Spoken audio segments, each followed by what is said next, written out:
તો નમસ્કાર ખેડૂત મિત્રો, આજે આપણે આવી ગયા છે તમાકુની ખેતીની અંદર.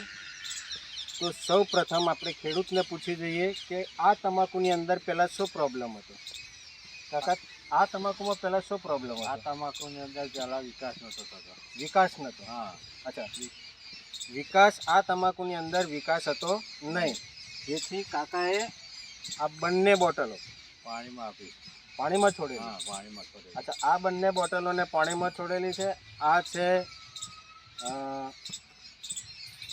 સોઇલ હેલ્થ પાવર, જે બેક્ટેરિયા બેઝ કહેવાય છે, અને આ છે ભૂમિ પરિવર્તન, જેની અંદર 16 પ્રકારના માઇક્રોન્યુટ્રન્સ ખાતર આવેલા છે, જે જમીનની અંદર મૂળનો વિકાસ કરે છે અને પડી રહેલા ખાતરને પણ ચડાવવાનું કામ કરે છે.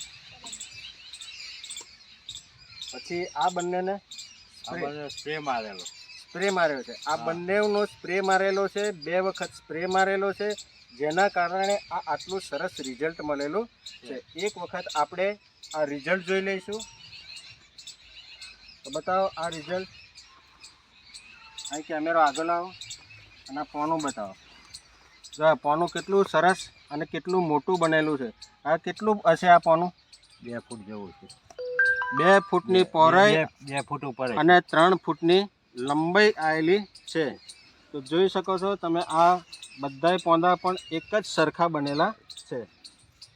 બરાબર? હા. હવે કાકા, આ આપણું ગામ કયું લાગે? મોગરોલી. મોગરોલી ગામ લાગે. અને મોગરોલીની સીમની અંદર આ ખેતી આવેલી છે તમાકુની. તો કાકા, આપણું નામ શું બોલશો? રાજુભાઈ કાભાઈભાઈ. રાજુભાઈ કાભાઈભાઈ પરમાર મોગરોલીના છે, જેમણે આ એક જ વખત દવાનો ઉપયોગ કરેલો છે અને આટલું સરસ રિઝલ્ટ મેળવેલું છે. જો તમારે પણ રિઝલ્ટ મેળવવું હોય તો અમારો સંપર્ક તમે કરી શકો છો. આ સાથે જય જવાન, જય કિસાન કરો.